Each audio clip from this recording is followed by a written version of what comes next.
there are going to be some changes to the agreed agenda. We will move item 5 and item 6 after item 8 on the agenda. So to start with, any apologies for absence? Okay, none apologies received. Right, we move on to declarations of pecuniary interest. None declared. Okay, minutes of previous meeting, are they agreed? Okay, so we move to the first item of Merton as a sporting borough, and I'll ask Councillor Cooper-Marbiah to introduce this item.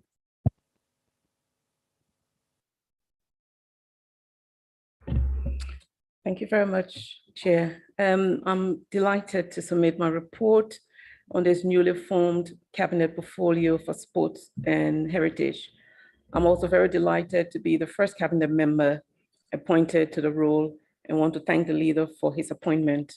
And before I go further, can I also thank officers for all the work that they've done in coming up with this report. And I know that Adrian Atch is new in his role as well. So in his role as Director for Environment and Regeneration. So I would like to welcome him to Merton. And also thanks to Francis McFarlane and who is the Manager for Leisure Services. If you can also extend my thanks to your staff, Francis. The leader has created this portfolio and has set an ambitious target to make Merton the borough of sport. And in doing so, we aim to promote active lifestyles in leveraging functions across the council policy areas and developing partnerships with sporting bodies. Therefore, we aim to support those residents who have sporting ambitions or who are competitive to pursue or achieve their ambitions and encourage others to get involved and enjoy physical activities. There is an activity out there for everyone to enjoy, some of which are included in the report. And this include walking, dancing, gardening, group exercises, etc. So, and a good example of this is where we have the new campaign called Try 22 for 22, and I thought that was quite interesting. We also have the new walk and talk groups spreading across Merton. And of course, we have Park Run in Wimbledon Park and Fixed March, which are mostly led by volunteers. And I think the leader himself is a volunteer at the Fixed March, Park Run, and you also find that many other councillors are volunteers there, including myself. But also like to say thanks to Councillor Linda Kirby, who initiated that Park Run at Fixed March. So like the Park Run, which costs not very much, but heavily led by volunteers, we like to increase that in the borough because I think it helps residents to become active at a lower cost and get everyone else involved. There are also informal sporting activities in the borough that we encourage, such as rugby, football training, personal training, beach volleyball, and we also have 11 outdoor gyms. We are working with street table tennis, which is a London-wide competition running throughout this summer, and using outdoor table tennis tables in Colliers-Wood, Mitcham, and Wimbledon. And if you look in section 2 of the report, it covers sports in Merton and Merton sporting heritage, and includes many clubs and facilities we already have within the borough, and the excellent work that our sporting partners are doing. I'm aware that we need to do more. And over the last 2 months, I've been contacted by organizations and individuals in need of suitable facilities. And additionally, the indoor sports facilities needs assessment, that's in February 2020, states that there is insufficient supply to meet the current demand in Merton for sports hall. And we are exporting 46.8% of our demand to other boroughs. And this is partly because the majority of existing sport halls, some 83%, are on education sites. And whilst some of these are available for community use, most are not. And even those that are, even those facilities that are available for community use are available only at for limited hours. So therefore, there's scope for improvement here. The Merton School Sports Partnership have worked with Merton schools to increase physical activities with our young people, and we'd like to just recognize that as well. But in Merton, we are lucky that over 30% of Merton is made up of parks and open green spaces, which gives us the opportunity for sports and active lifestyles. We have sporting activities such as sailing and windsurfing in Wimbledon. These are all things that you wouldn't usually find in places like this. We have the Dean City Farm as well. So we are very pleased to have those right on our doorsteps here in Merton. But it is crucial that we maximize the amount of high quality, accessible, and affordable sporting provision for residents to ensure greater equity of access. And in section 8 of this report gives some statistics of how active residents in Merton are. So for example, we have 67% of adults are active enough to benefit their health compared to 65% in London. And 20% of adults in Merton are classed as active compared to 24% in London. And 50% of children and young people in Merton are active enough to benefit their health compared to 46% in London. These are all good for Merton compared to London, but when you dig deeper and look through our equity lens, you will find that residents in areas of deprivation are less active. Women and girls are less active than men and boys. Disabled people are less active than non-disabled people. And white groups are more active than BAME groups. And of course, more broadly speaking, when we become less active as we age. So we will be working very hard to increase provision and to encourage those inactive residents to become active. The message will be simple: move more and sit less. And lastly, there are some fantastic case studies detailing some of the work our public health team has done in collaboration with other organizations to support different groups within the communities. And these can be found in section 8.7 through to 8.10 and 8.11. As a result of the pandemic, the council's own inactivity using the neighborhood fund to support similar programs called Move More Mitcham. And I'll stop there for one, Lisa. Thank you. Thank you, Councillor. I'd like to ask the Director if there's anything they would like to add to the report.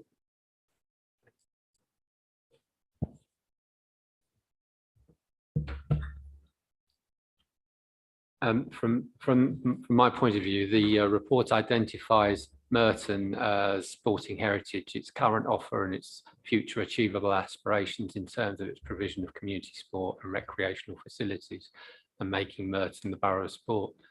Merton already enables a huge range of leisure activities and sport to happen. It takes an important leadership role by bringing schools, voluntary sports clubs, national governing bodies, and health and private sector together to forge partnerships, unblock barriers to participation, and improve the local delivery system. Merton has already engaged with a significant number of people in varying ages and abilities who now actively participate in some form of sport. But as the Cabinet member mentioned, There are over 33,000 adults and 10,000 children in Merton who are regarded as hard to reach and are inactive. So the objective of this is really to inspire them and embrace a lifestyle change so they can be more active and gain real benefits. Taking part regularly in activities such as walking, cycling, going to the playground, jogging, swimming and football can contribute greatly to providing fun and enjoyment in life, as well as improving physical health, increasing mental well-being, building individual confidence and stronger communities. A Borough for Sport has far wider implications than just sport. It's about considering the infrastructure and investment into the places and spaces we live in to encourage sport and activity in our everyday lives, so that an active choice is an easy choice. Thank you. Thank you very much. I now open the floor for Cabinet Member questions. Councillor Judge.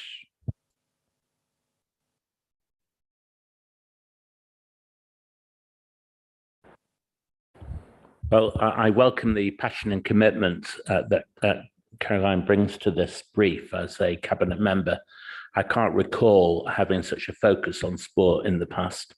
I think it's really good that we now have that focus, and that focus can bring forward some real opportunities. I've often wondered about Wimbledon Park and the concentration of sports facilities we have there, athletics, tennis, and the water sports, as to whether our secondary schools could use it more intensively, perhaps particularly in the summer term. I know a number of them use the athletics track for a sports day, but I recall a very long time ago when I was at school in the summer term, we would have at least half a day a week where we would go and do sport. And you got such a range of activities at Wimbledon Park. It's not that you got to do cricket or something, there are several sports that pupils could choose from. I think one issue would be around the curriculum. How can the schools fit in an expansion of sport for children, given the other burdens that they have to deliver in terms of subject matter on the curriculum? Another was transport, and children might get to the sports area of their own accord in the morning, but then they have to go back to school for the afternoon. And I used to wonder whether it might be possible to consider what transport resource the council has that may be used for other things at the start of the day, the end of the day, but could perhaps in the middle of the day be used for sport. And perhaps that's worth examining, actually, as to how we could encourage and facilitate our secondary schools to have much greater use of those facilities. Yes, thank you.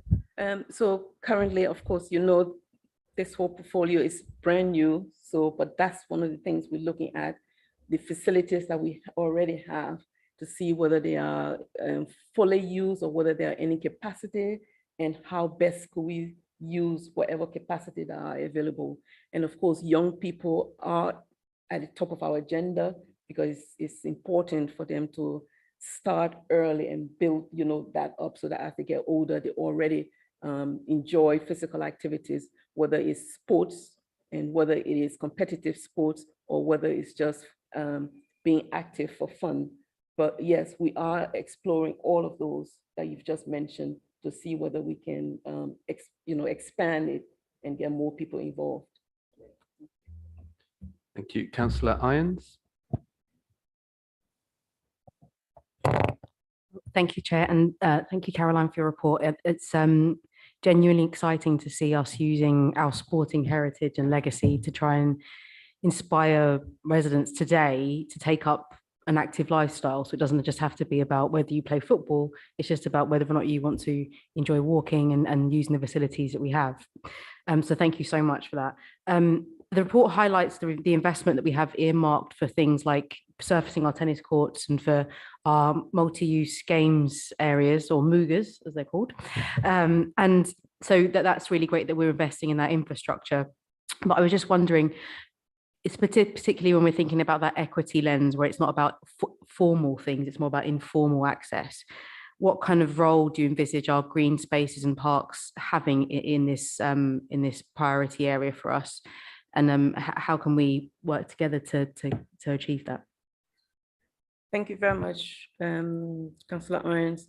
And as you know, I've already met with you and a few other cabinet members to see how we could work together with my with my portfolio, because I think it cuts across all areas, as you've just mentioned, with your parks and open spaces. So because we want sporting activities or physical activities to be all within communities, so therefore parks and open spaces will be highly used. We need those parks and open spaces within the communities so that residents don't have to travel far to get to where they need to go to.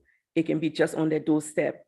So if we have people within their communities who are interested or are, who are interested in sports, actually teaching sports or some physical activities, be it dance or yoga or whatever, or football, then it should be within the community so that people will be able to gain access to it easily. So that's what we'll be looking to do. Thank you. Councillor Christie. Thank you, Chair. I would add, I'm delighted that Caroline is taking up this role, and I share her view, and I'm sure everyone here's view, that sport and exercise opportunities for children in particular are essential to improving the physical and mental health of local residents. I note from her report that the council has invested more than £10 million in local sporting activities and the council's assets over the last 5 years, including the 1.3 million that's designated in the current year's programme. But could she remind us of the different pots of money that have been used to fund this significant investment? I think it's useful that we remind ourselves the different sources of money that are used to support our residents in this way. Thank you, Councillor Christie. Yes, so we've the council spent money, and the pots of money, actually I'm just looking, and that if you're looking 2.27, we have listed there the different areas, the different pots of money that the council have used. So for example, we have the ward allocation scheme, we have neighborhood fund, we also have, so for example, we have table tennis tables in many parts of the wards, including my ward, Collier's Wood, and that was from both the ward allocation scheme and neighborhood fund.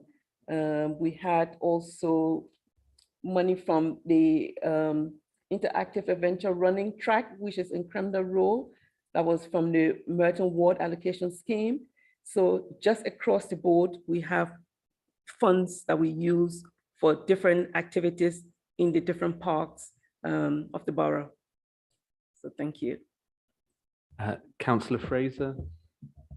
Thank you, Chair. And thank you very much, Caroline. You speak with such passion about what's coming up and what we're already doing. But looking at my portfolio, and I know we had a little chat already, but I was just wondering if we could plan to work a little bit closer with some inclusivity for children with special needs, because they have special needs, but they have other abilities as well, and we need to work on them. So at some point in time, it would be lovely to meet together along with Sally as well, so that we can bring things together and work together. And one last bit about the Hard to Reach, perhaps. As you probably already know, Wimbledon does it, and we started about 6 weeks ago at the Cannon, Walk and Talk. And it's absolutely wonderful, because I've met so many people from across the borough, but also across the world, it seems, because we ended up trying to speak different languages and areas that I never knew existed. We found them. And now we're planning to go wide, not just at the Cannons. So it's about partnership, if at all possible, please. Thank you, Councillor Fraser. And absolutely, sports, as I said earlier, cuts across all areas. And I think to do this job effectively, I need to be working with all of you. And I've had first round of meetings with most of you. The aim is to continue to have those meetings and to just make sure that we are reaching all areas, not just in your portfolio with young people, but adult social care and, you know, housing and everything else, every area of the council. So yes, partnership, and more partnership with my portfolio. So thank you very much. Councillor Kenny. Caroline, thank you very much for all the report and the data, which is really good to see. And it's wonderful to see how much is going on. And we did meet to discuss sport in various areas and activities. And I'd like to agree with what Andrew said. At one time, schools did have a dedicated PE lesson, a dedicated games lesson, and swimming. And there was transport provided for the borough to get them to and from the swimming schools. You do see schools walking to the swimming pools to use them. Schools are still using our swimming pools, which is excellent. But unfortunately, some of the playing fields that existed in the 70s, 80s have been sold off for housing. But I think it's something we need to look at, that schools do not perhaps do as much sport as they used to. For various reasons, there's much more pressure put on them for children to achieve academically and score, and now the targets have been suggested to be put even higher, which puts more pressure, and children having after school classes to catch up, whereas before there used to be sporting activities going on in schools. So I think it's something we need to get together and talk about to see how we can address this. But I'd like to add, it's wonderful we've got 6 paddling pools open, because I see in my local park and any other dog walker sees that it is packed. Children love it. Parents who can't afford to go away can see, as I did when my children were small, you took them to a local paddling pool. They love it. They can run around. They're safe. The parents are there. And I think it's excellent that we've got the 6 open, and you've also got the 2 splash pools, and that some of those paddling pools are now being made all-weather pools where children can use them out of season of the paddling pool. So it might be a small thing, but it's a big thing for your local youngsters to have somewhere. If they want to use their skateboards there, they can. So every step is a positive step, and thank you very much for that.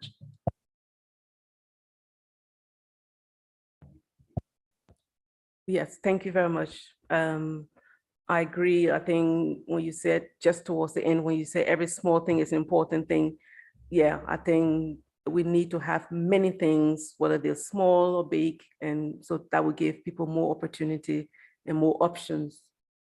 Thank you. Councillor McCabe. Thank you. Can I congratulate Caroline on introducing this report? And I have the responsibility for health, and I think it's really important to emphasize the impact on the health of our citizens by encouraging them to take up sport. It's really important that we encourage young people to become active, because if you do at the beginning of their lives, that will stay with them. And when you think about the problems facing the health service at present, if we can address the issue of health through the promotion of sport, then the impact on the health of our community, the health service, and the funding that is used to treat issues such as obesity and diabetes and heart conditions and a whole range of other health conditions can be reduced. And in addition, there's the mental health benefits of playing sport. There is the sheer benefit of actually forming friendships and learning about people's strengths and weaknesses and learning together to work as a team. And there are some really important life lessons there. And I'm really pleased that in the recent strategic report that I presented to the council, we were able to highlight some of the work that we're doing to encourage people, shall I say, of my age to get involved in physical activity. It doesn't necessarily need to be racing about, but just keeping active and reducing isolation and forming friendships. All of these things can have a very positive impact on health. And that's why I think it's so important that we as an administration have prioritized this. And I think there will be huge benefits both in the short term and the longer term. Thank you. I agree with everything you've said. And to just say that, yes, will be one of my tasks would be making sure that we have everyone involved. We will be looking at families. I know we can separate and say older people, we can say children, and they all have their special needs in terms of physical activities or reasons why they should. But if we are stressing that families get involved, then we'll be looking at the whole picture. And if you indulge me 1 minute, leader, I just gave an example of a family at a fixed march park run. It's a junior park run where the kids will start, it's between 4 and 14. And we have this family, there's a 7-year-old girl and she has a 3-year-old sister. And so the mom and dad bring the both of them. And the dad will run with the 7-year-old just to make sure she's going along. So she's in the run. And the 3-year-old is so anxious, she wants to take part. And so the mom goes with her. They're not in the race at all. So they just do their own thing. So the run is like 2 laps, but the little one and her mom, they will do just 1. And that's fine, fantastic, I love that. But not only that, now we have the grandparents joining them. I was amazed to see the grandparents joining them. That is an ideal family for me and what we want to achieve in Merton, getting the entire family active. And this is 8:30 in the morning, by the way. So they come 8:30 in the morning, do their run, have fun, and then they still have the rest of the day at home. Absolutely fantastic. So yes, I agree with everything you've said. And I just thought I'd give that as an example of some of the things that we want to achieve with this portfolio. Thank you. Councillor Alambritis.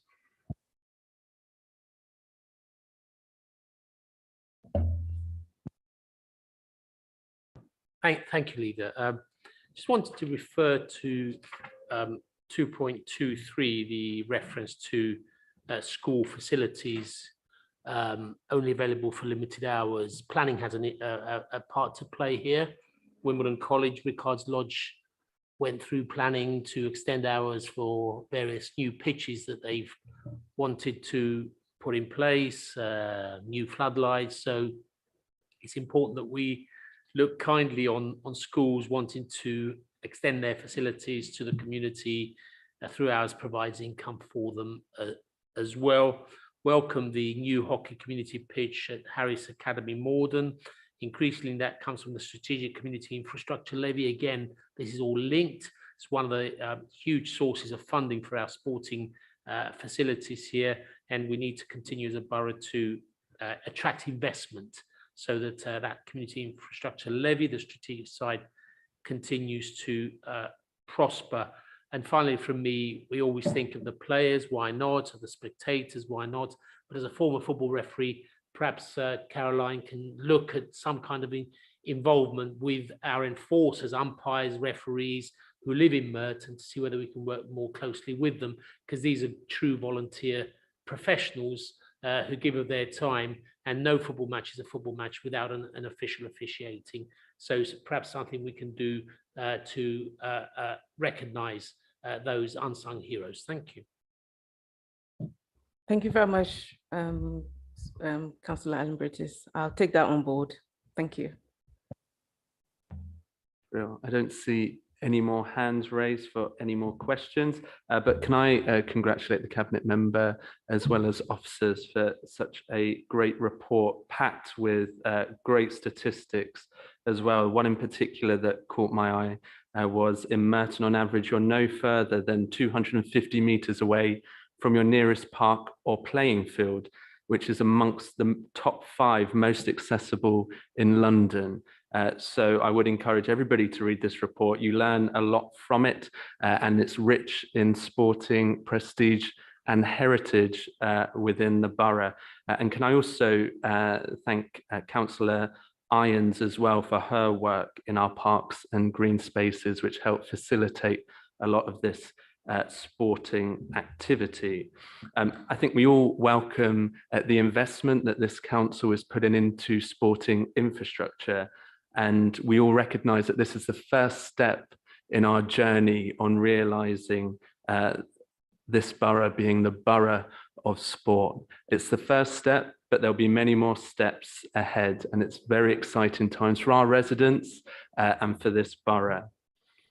So we've been asked to endorse a recommendation to endorse the progress towards delivering the council's priority to invest in Merton as the borough of sport. Is that agreed? Agreed.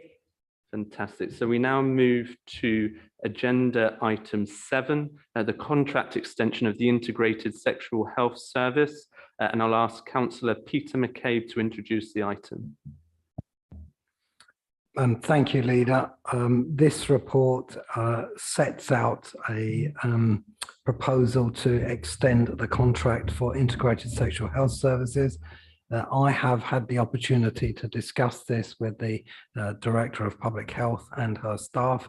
I've had the opportunity to ask all the questions that you would expect me to do so, and I'm happy to recommend the recommendations to the Cabinet. A couple of things to draw your attention to, that in recommendation A, we're talking about the extension of a contract with Central London Community Healthcare Trust for the provision of integrated sexual health service within the borough of Merton, Richmond upon Thames and Wandsworth for a period of 18 months from the 1st of October 22 until the 31st of March 24. This service is highly regarded by service users, and I think that's important. We have a good provider here, and I'm particularly pleased that in recommendation 3 there is an attempt to ensure that patients in the east of the borough, where health inequalities are most marked, are looked after in this particularly important service. I think it's also worth mentioning that I've discussed with colleagues in public health, why are we extending contracts? And it's important to understand that the reason for doing so is because our public health department played a heroic role in the pandemic, and quite rightly, their focus during that period, this very difficult time for our community, was ensuring that the public health and the pandemic issues were addressed as the top priority. And that meant inevitably that some things had to be put to one side. But I'm happy to recommend the recommendations as clearly set out in this report. Happy to answer any questions. Thank you, Councillor McCabe. I'll ask the Director if he would like to add anything. Nothing to add, Leader, from me. Thank you very much. Are there any questions from members? Okay, nobody has indicated. So we've been asked for the recommendations A to C. Do we agree?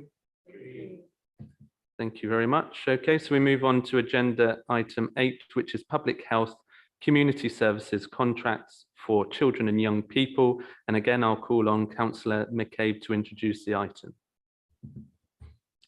Thank you, Leader. Once again, this report speaks for itself. It is an extension of a contract from the 1st of April 23 to the 31st of March 24. This is providing public health community service contracts for children and young people. I have discussed this with the Director of Public Health and her team, and the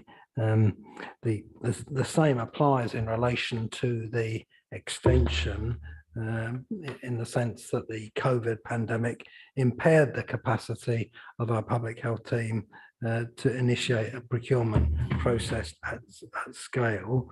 But it's important that this extension is granted in order that these vital services can continue whilst a robust review is undertaken and a new commissioning and procurement plan is developed and implemented during that period. Happy to answer any questions. Thank you, Councillor McCabe. Director, do you have anything to add? Nothing further to add from me, Leader. Thank you very much. Are there any questions? No, nobody is indicating to me. So do we agree recommendations A to C? Thank you very much. Okay, so we move on to the financial report 22-23, period to May 2022. I'll ask lead member, Councillor Billy Christie, to introduce the item. Thank you to the leader for, first of all, thank you for giving me the chance to serve in this position. It's my first cabinet role. It's a large portfolio, a complex portfolio, but I'm looking forward to the challenges that it brings. My absolute priority in the role is to ensure every penny of taxpayers' money is spent effectively and to the best possible value of local residents. So turning to this report, it's the period 2 monitoring report for looking at May 2022. Thank you to the director and her teams who've pulled the report together. Colleagues will note that we're now projecting an adverse variance on net expenditure of just over 4.9 million. The cost of COVID, as well as the ongoing inflationary pressures, are a significant challenge for the council as we produce budget forecasts, as it remains difficult to predict when some service areas will see activity return to pre-COVID levels. In addition, there are continuing pressures on the dedicated schools grant, particularly around staffing, transport and placements, which are being closely monitored. 2 months into our 5-year safety valve agreement, we expect to see significant improvements in the ongoing deficit in this area. Looking at the departments, community and housing is currently the only department showing a favourable variance, driven by a forecasted favourable variance in adult social care. But senior managers and the CMT are continuing to scrutinise financial forecasts to minimise the risk of adverse variances. And we, in this report tonight, are proposing to formally ask the CMT to investigate and report back on measures to reduce the adverse variance, notwithstanding some of the actions that the Children's Schools and Families Department are already taking as set out in the report. Members will be aware that there is an additional recommendation D to increase the budget for the Melrose School expansion by £422,000, and there is a restricted appendix explaining the reasoning behind this. There's also a recommendation E regarding the use of £2 million from the Inflation Protection Reserve to cover a potential pay award, plus £1.4 million from the PFI Equalisation Reserve to cover the excess inflation in the scheme. So given this, I recommend the report to colleagues, reiterate my thanks to the staff members who pulled it together, and will take any questions. Thank you, Councillor Christie, and I'll look to the director to see if there was anything to add. Just briefly, Leader, to say that it's very early in the financial year, so we do expect the position to change, but we just wanted to draw the attention to the potential use of some of those reserves. We do expect the use to change during the course of the year, and indeed, depending on the final outturn position, there may not be a need for the use of those reserves, or there may be a need for further use of other reserves which are not currently called upon. But with the actions that we're looking to take, we'll keep it under review. And we've got obviously month 3, which is, I think, sort of the first serious look that we'll be bringing forward to you in September. Thank you. Thank you. So I'll open the floor to questions from Cabinet members, if there are any. No, there's nobody indicating. Okay, so we've been asked to agree the recommendations A to E. Cabinet members will have seen the exempted papers as mentioned by Councillor Christie. Can we agree the recommendations? Agreed. Thank you. Okay, so we move on to the next item, which is the London Borough of Merton Treasury Management Strategy Annual Review. And I'll call on Councillor Christie to introduce this item. Thank you, Leader. So this report is an update on the Council's Treasury Management activity for the year 2021-22. It looks at the management of the Council's invested funds and the Council's borrowing need and position. The Council has continued to prudently and carefully manage its invested funds, which in the 2021-22 financial year led to an income return on investment of £530,000, 143,000 more than anticipated in that year's budget. In terms of borrowing, the Council undertakes borrowing to fund capital investments, but there have been no new loans undertaken since 2007, and the Council is currently 17% under borrowed, a position which will improve the longer we take out no new loans. Given the Council manages its investments internally with external advice, this represents a remarkable achievement and it conformed to the Council's approved investment strategy. So again, I'd like to thank the Director and her team for continuing the prudent and effective management of the Council's investments, and I recommend the report to colleagues. Thank you very much. Would the Director like to add to the report? Nothing further to add, Leader. Thank you. Thank you. Are there any questions from Cabinet members? Councillor Alambritis. Leader, not a question, a comment to congratulate the Director, to congratulate Billy on his new position. And just to re-emphasize what a result this is, because these investments are done internally, they're done in-house. I used to be an FCA appointed board member of London Civ, which is a huge pension fund for all of London Borough's pensions. I used to be on the London Pensions Fund Authority, and they were advised externally how to invest their monies, and it costs a lot of money to get outside external advice. So just, I think, a huge pat on the back to our in-house team. Thank you. Thank you, Councillor Alambritis. Any further questions or statements? Okay, so we move to the recommendations. We're being asked to agree recommendations A and B. Are they agreed? Perfect. So with that agreement, we conclude tonight's meeting. Thank you very much.